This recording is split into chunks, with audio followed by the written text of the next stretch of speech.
What's up, everyone? Today I'm going to be going over my 7 most memorable judge calls of my 12 or so years playing in competitive Magic events.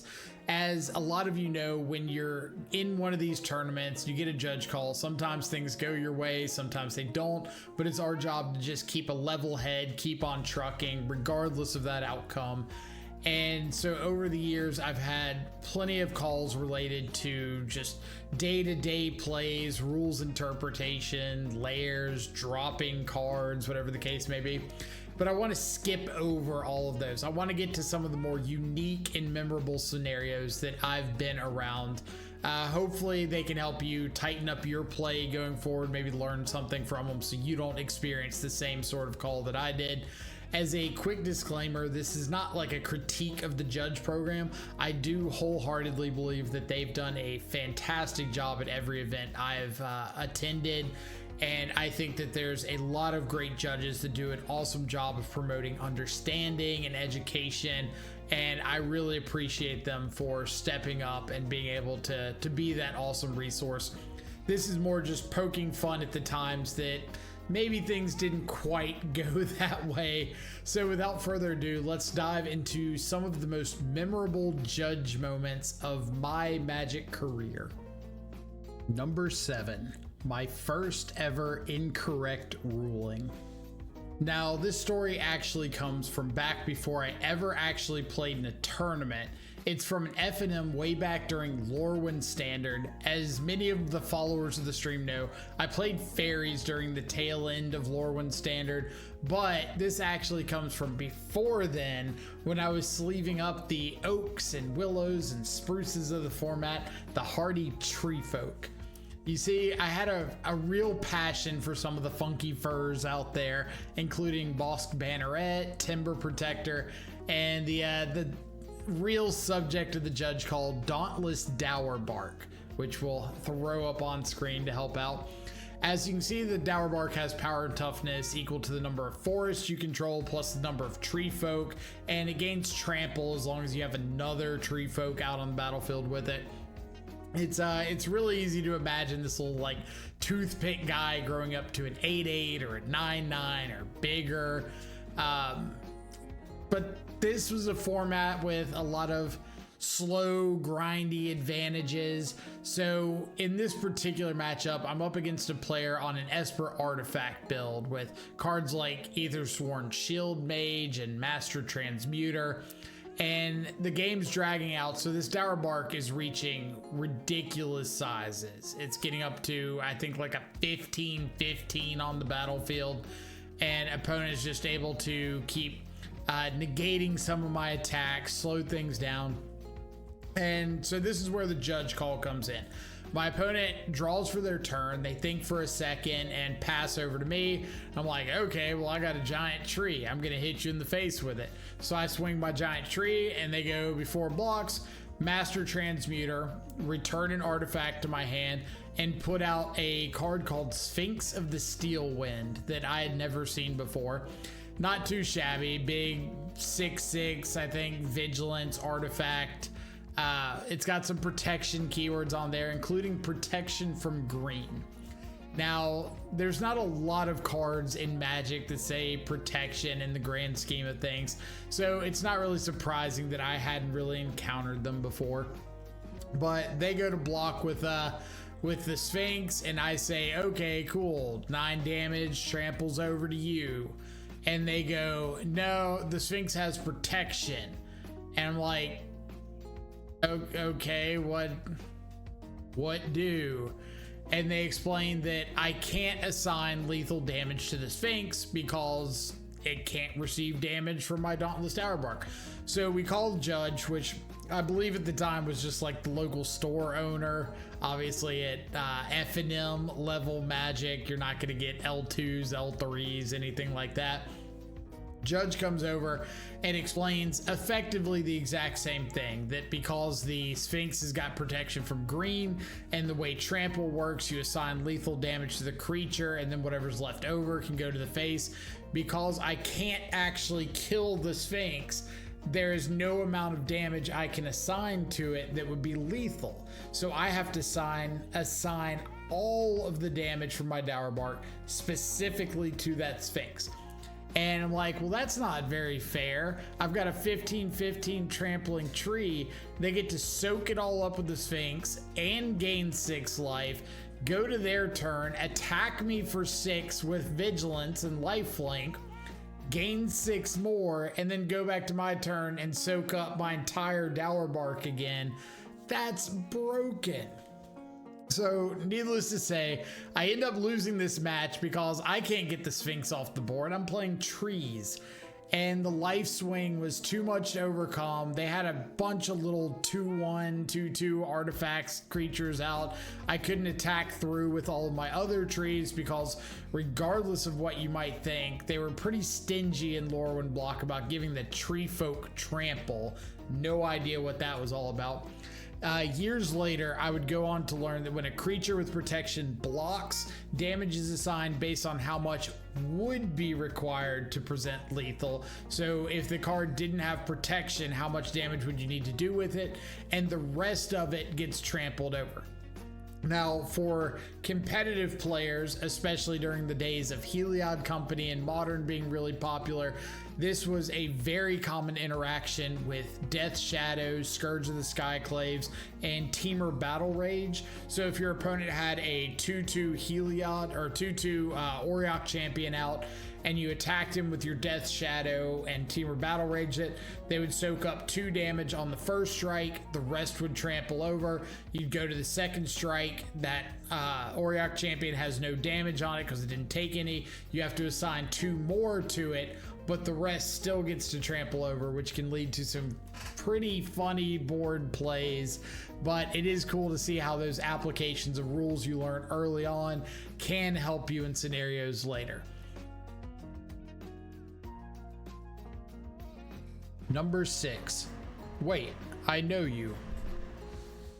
Now, I really hope people got the Skyrim reference for that number intro. If you don't know, in Skyrim, when you get a bounty on you and you go to a hold where you've committed a crime, the guards will say that line every time they like briefly see you run. Either way, let's get back to the magic side. So imagine driving several hours to a large GP, like 1,500 players, big 2-day standard event, and you see your pairings for round 3 and realize you recognize the name of your opponent. And that's because they play at your LGS, you face them all the time on your home turf, and now you've gotten paired against them in one of the largest tournaments you'll go to all year. A little unfortunate, but happens from time to time. So get over to my seat, sit down, and my opponent's already there, but there's a judge standing right behind them. And all I can think is, I haven't even had time to screw something up yet. Like, why is there a judge standing behind my opponent? It turns out they had committed a deck registration error. Now, what this means at the comp REL level, or at least what it meant at that point, was my opponent then received a game 1 loss, and we went to game 2 as if I had won, and they would get to be on the play, but we did not get to do any sideboarding going into game 2. Now, the important part about this is I had a horrendous matchup against my opponent's deck. I believe this was during Amonkhet Standard, and they're playing Grixis Control with like Angrath and Whirler Virtuoso, whereas I believe at the time I was playing blue-red or blue-black Control, no red, so no Angrath, no anything like that, and they just had all the value cards that I had a tough time dealing with. So we go to our game 2, opponent steamrolls me, not even close, but we get to go to game 3. I'm on the play, we get to sideboard. I've got so much good stuff to bring in from my board to help out here, and I'm somehow able to sneak out in game 3. So I end up winning the set, or winning the match, by only winning 1 single game because of this deck registration error. So as much as I'll admit it's not the most honorable way to win a match, I didn't say this video was going to be entirely made up of judge calls that go against me, did I? So something better lucky than good. Don't forget to check your deck registration sheet or your deck list before you get submitted for any tournament going forward. Number 5, my opponent is being a... Whoa, can't say that. All right, so this one didn't happen to me directly, but I was sitting beside the players that did go through the roller coaster of emotions involved with this judge call. I'll preface by saying I don't usually sit up and listen when there's a judge call right around me, but when it's this spicy and happening literally a foot away from me, you kind of get caught up in the moment. So we sat down for our round, and the 2 players next to me are going through their pregame motions, making sure they de-sideboarded, shuffling up, cutting each other's decks, resolving mulligans, blah, blah, blah. The round gets started, and there's some spells being slung back and forth, and you start to feel the air turn a little sour. You can feel them getting a little tense. Some actions are being cut off. Some words are getting a little shortened and articulate. You know what I mean? So player A, as we'll call him, seeing as how I don't think I could ever take an effective guess at the name of somebody I've never met and saw or sat next to 8-9 years ago, is going about their turn when player B, the opponent, will say, starts getting a little salty, starts making some complaints. Typical conversation like, why do you always have the removal spell? Your deck's stupid. Why don't you play fun cards? You know, like normal everyday banter. So player A, feeling what I'm sure can be summed up as more than a tiny bit uncomfortable with the confrontation, calls over a judge. When the judge arrives and asks, like, what's up? What's going on? Player A soundly proclaims, my opponent is being a dick. That's it. Verbatim, all they said. So the judge, who to nobody's surprise is slightly taken aback, looks down at player B to see what their rebuttal is. And this is where the story shifts. Player B offers no rebuttal. Instead, almost proudly saying, he's right, I was. Okay then. At this point, their match is silent. My match is silent. The match on the other side of the judge call is silent. We're all looking about in anticipation to see how this gets resolved.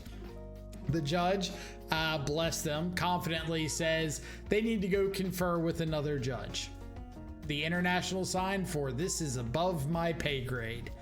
The judge returns with a colleague, who I have to assume was like a level higher, and they begin investigations. So they take player A aside, who made the initial judge call, and converse away from the table, then come back and repeat the process with player B. After B comes back, though, they proceed to just quietly pack up all their stuff, put their deck back in the box, put the box in the bag, roll up the mat, put the mat in the bag, and just get up and walk out. Okay, then. The judge who came back with player B quickly gets player A to sign the match slip and then just makes a beeline for the head judge's table. To this day, I do not have the slightest idea what could have been said. All I know is that the judge that came back said that player B had received a disqualification and player A will receive a match win. No idea what for. Obviously, being a little bit spicy over the course of a Magic event is certainly warranting of some sort of disciplinary action. I don't know what could have been said to escalate it to that extent when they went into these private meetings with the judges.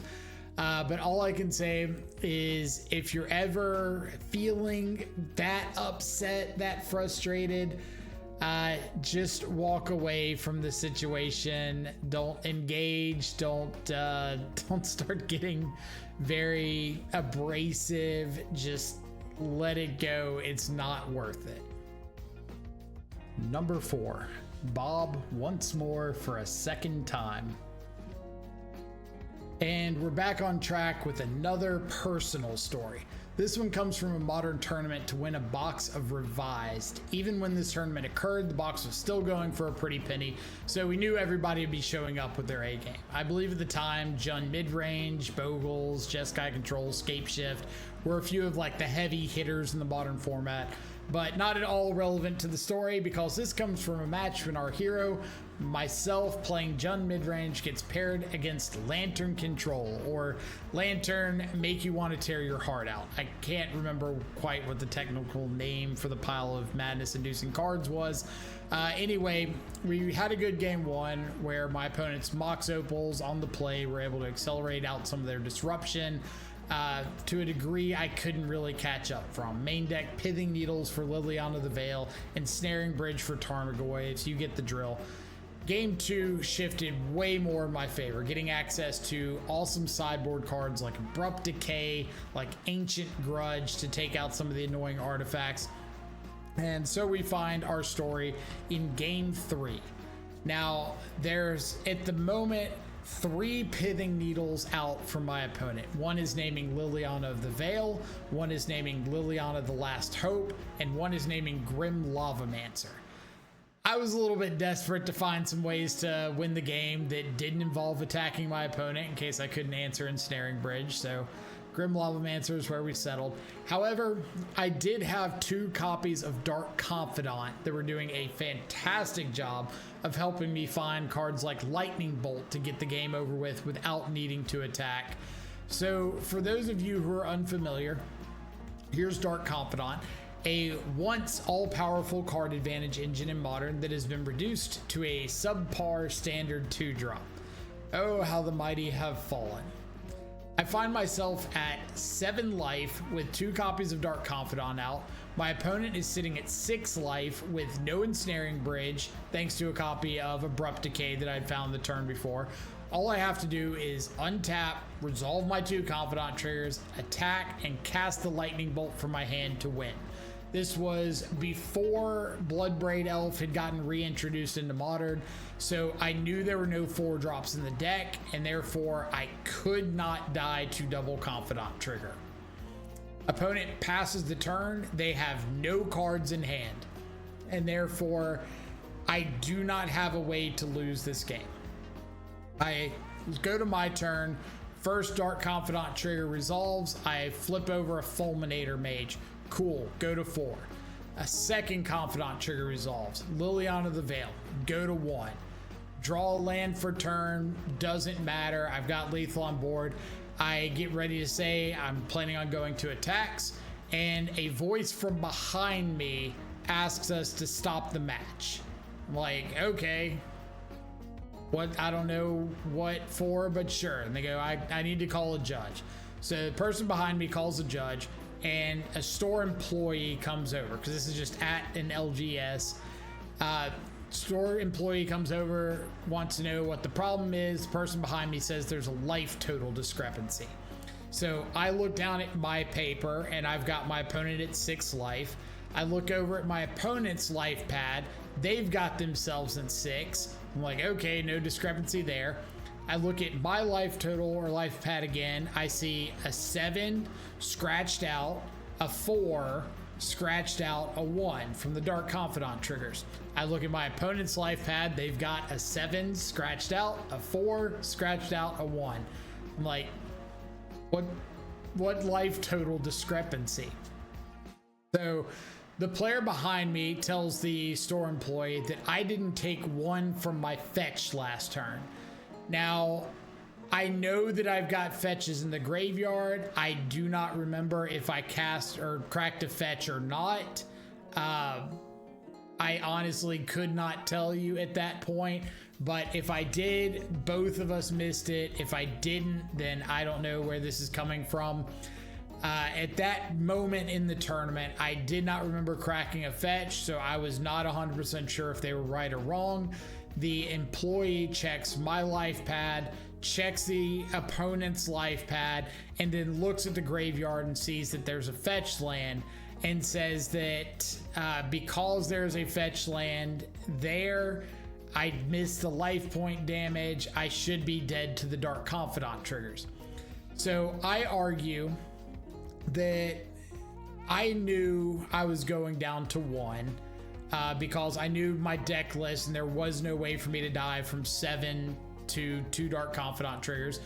And then if there was a life total discrepancy, that should have been said before this turn, because if it had been corrected, I would have bolted my Dark Confidant to make sure that there was no way that I was going to lose the game this turn. But the judge or the store employee that goes and calls the store owner to come back and go through this ruling says that I missed my fetch. They confer and they decide that I've missed my fetch. I should be at 6 when the Dark Confidant triggers go on the stack. I flip over Fulminator Mage. I take 3. I flip over Liliana. I am dead. Causes me to lose the game. Nobody to appeal to. Done and decided. Nothing I can do at that point. So I'm sure I'll have more bad calls like this in the future. It's absolutely unfortunate when there's nothing that you can do about it. I feel like if I've got a number on my life pad and my opponent agrees on the number, then that's the number I am at. And obviously, if I did screw up and fetched, I would like to be called out on it as soon as it happens. For months after this event, I felt like there was some Illuminati style conspiracy between my opponent and the guy standing behind me, that if I went down to 1 life, they were going to steal the game by making the judge call after I went down to 1. But the world will never know. All I can say is make sure you're careful on keeping track of your life total going forward. If you make a little note of how you lost the life, it's really easy to backtrack games and see exactly what the life total discrepancy should be, if there actually is one. But for this case, just have to eat that L sometimes. Number 3, Leonin Arbiter. If any of you out there in TV land played a significant amount of Magic Online somewhere between the years 2012 and 2020, you have probably experienced the card Leonin Arbiter at least once. For those of you who don't know, Cat Jesus here relies on a special set of gameplay mechanics referred to as special actions, like flipping a manifest creature face up. Special actions are operations that do not use the stack and can be done when the player wanting to perform the action has priority. So for the Feline Messiah on Magic Online, there was no prompt asking if you wanted to pay the 2 when you went to search your library for something like a fetch land, per the static ability. Instead, the player controlling the search effect had to click on the Leonin Arbiter. Then there would be a prompt that pops up asking if you want to pay 2 mana, which you would have to pay and then resolve your search effect. However, if the player does something like sacrifice a fetch land and not indicate that they would like to hold priority, they lose out on their chance to pay for the cat if the opponent allows the fetch activation to pass through. Thankfully, Leonin Arbiter has been a card that has seen almost no play, being exclusively limited to the Death and Taxes archetype, reserved for players who stem from the lowest levels of Dante's Circles of Hell. You can see where this story's going. I'm playing in a PPTQ, a preliminary Pro Tour qualifier, way back in the Stone Ages before the current RCQ system was implemented, and I'm up against a green and white Death and Taxes player. Our story finds us, the hero, going to crack a fetch land while the opponent of the tale has an untapped Aether Vial with 2 counters on it. In response to my fetch activation, my opponent activates their Aether Vial, which I let resolve, and a Leonin Arbiter is placed on the battlefield. The villain immediately says, "That fetch goes to the yard, you don't get to search." To which I respond, while the fetch is still on the stack, I'm going to pay the 2 for the Leonin Arbiter. Apparently, this was the wrong answer, as my opponent begins to tell me that it's too late, I don't have a chance to pay. The event was fairly early in my competitive Magic days, so I was slightly familiar with things like the stack and priority exchanges, but as always, when you're unsure, it's best to call a judge. Or so my naive self thought. I raise my hand, call over the event's judge. Unlike the previous story where the employee and the store owner kind of double as judges, at PPTQs you were required to have a real official judge watching over the tournament. The judge comes to check.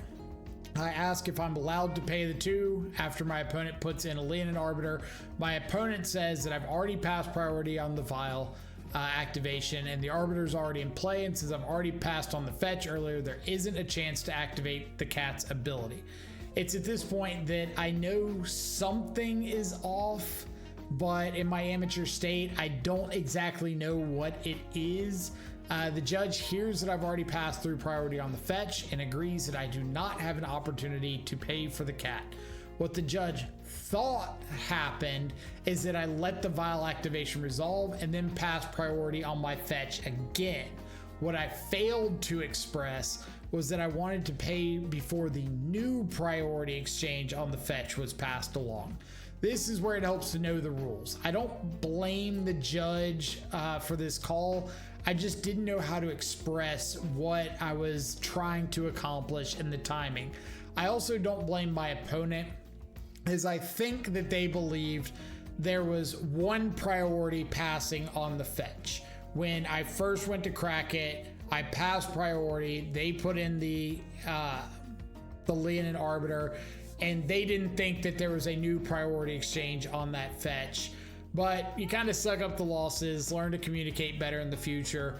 But the big takeaway from this judge ruling and this judge call is just learning how to express exactly what you were trying to accomplish within the rules of the game is a fantastic tool at your disposal and helps make these situations a lot clearer to everyone involved, so you don't have to worry about leaving rulings up to interpretation or being concerned that you said the wrong thing about the wrong situation and now people are making a ruling around a situation that didn't actually occur. Number 2, Alpine Moon sucks. You know what one of my least favorite cards to be printed in the last several years is? Urza's Saga. That card just seems to be the backbone of way too many unfavorable interactions. And now we have the new ruling that the stupid thing doesn't even die to Blood Moon anymore. Thankfully, Alpine Moon has always been a fairly effective answer into the abomination in the face of mankind, and given at least a little bit of solace to decks like my personal favorite, Grixis Death's Shadow. So when I found myself windmill slamming an Alpine Moon into an Urza Saga in Game 3 against Hammer Time at a tournament in Louisiana, you can bet I was pretty stoked to neutralize one of the more punishing threats. Little did I know, this one decision would almost cost me the entire tournament. Okay, so it might have been a little dramatic, but here's how it really went down. I knew from my experience playing Magic Online that when I played Alpine Moon and it resolved against my opponent's Urza Saga, the saga would cease to be on the battlefield. If you asked me why that was the case, I would just tell you it was in the rules or something. I could not give you a breakdown on what sagas do, what sagas are. I didn't know the intricacies of chapter abilities and lore counters. I was a naive Shadow player. Like, I just cast Team or Battle Rage and you'd say GG's. But my opponent, being the learned individual that he was, wanted more. He agreed that the saga would go to the graveyard, but wanted to know why, or some existential stuff like that. So we called a judge and stated that I was casting Alpine Moon. It was resolving with no responses, and we would like to know what happens to the saga. The judge picks up the moon, reads it, picks up the saga, reads it, and confidently states that the saga will be a land with no abilities that can tap for any color. Wait, what? Has Magic Online lied to me? Has nobody found or reported this bug for like the months that it's been a thing? I understand that Saga hasn't been around that long, but like there's just no shot this has been wrong this whole time, right? So I immediately say like, hey, I'd like to appeal the ruling. Hopefully we can get a higher level judge to come back. And thankfully, L1 walks off and I start seeing another judge walk towards the table. And I could smell the Cheeto dust growing stronger as he got closer. So like I knew this was a real Magic Pro. That's a joke. I couldn't actually spell Cheeto dust, but he had a sense of humility about him, so I respected that. The L2 proceeds to go into one of the most in-depth breakdowns I have ever heard of Saga's chapter abilities, how Urza Saga loses the chapter abilities, but it remains a Saga, sacrifices itself as a state-based action because it's got more lore counters than chapter abilities, and that's a state-based action of Sagas, and it was beautiful.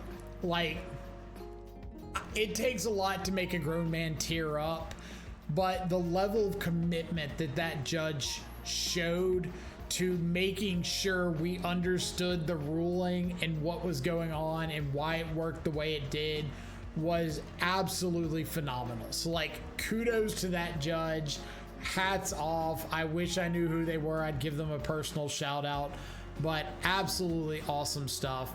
So the big takeaway from this this judge interaction is just that if you're unsure, don't be afraid to appeal.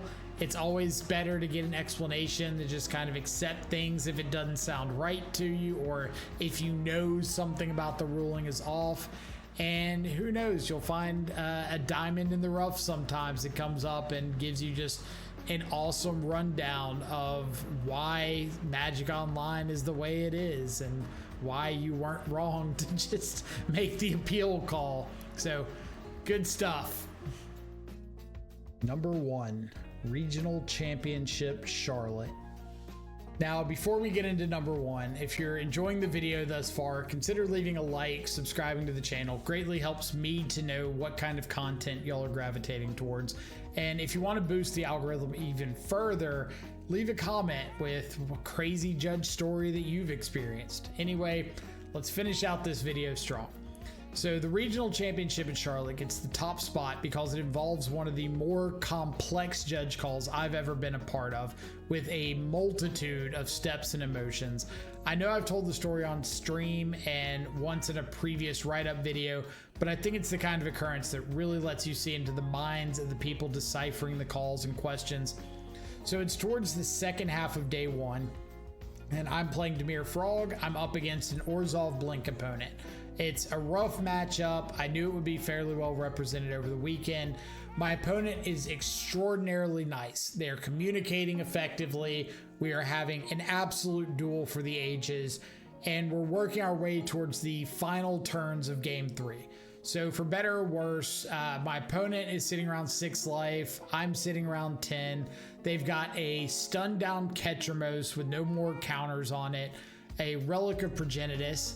I've got an Orc army token, a 1/1 army token, a Kaito on my side, a Bowmasters in hand that I picked up with the Kaito because I know they have a Prismatic Ending in hand and I don't want my Bowmasters getting exiled. So opponent untaps, draws for their turn, and they cast the Prismatic Ending targeting the Orc army token. They say trigger, lower their life total by a point. I look down, lower their life total by a point. They draw a card. I think for a second and say, wait, that's a token. You shouldn't be drawing off that, right? Judge or opponent agrees, and we immediately call a judge. I have to specify I do not suspect foul play from my opponent. Just key to the moment, game 3, easy slip up. Judge comes over, talks for a minute. We get a higher up judge involved who comes over. Here's the explanation of what's going on. There's no confusion. We're both agreeing with everything that the other is saying. The judge rules that because I have acknowledged the life loss and didn't stop my opponent there or from drawing a card, that I have willingly given up my protection for the ruling. Now, what this means is that I no longer have the ability to claim that I am unaware something wrong was happening. So it didn't matter that it wasn't my card. I've acknowledged the trigger happening when it originally occurred as being correct. Therefore, I can no longer say that I didn't know that was what was supposed to go. I didn't call the judge before we resolved the trigger. So therefore, I've given up my ability to say I didn't know that was what was supposed to happen.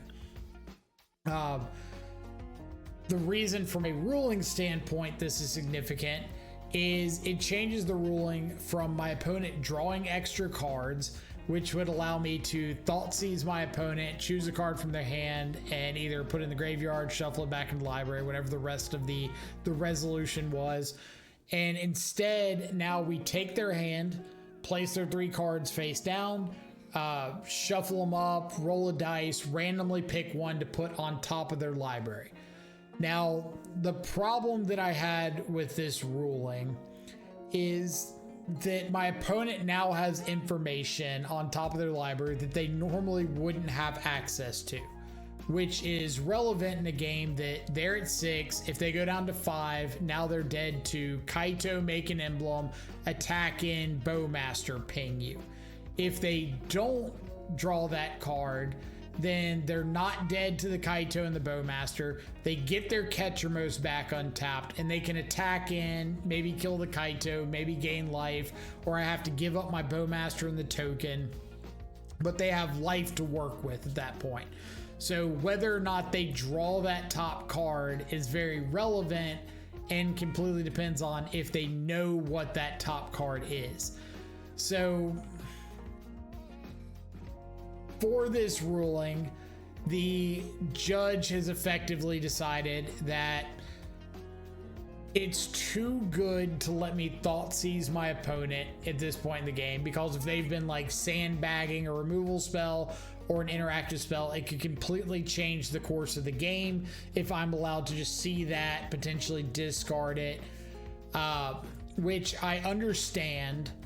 But at the same time, the fact that they told me I was no longer able to protect myself in this ruling because of my opponent's card and what it did, but I was the one that called a judge as soon as I realized something was off.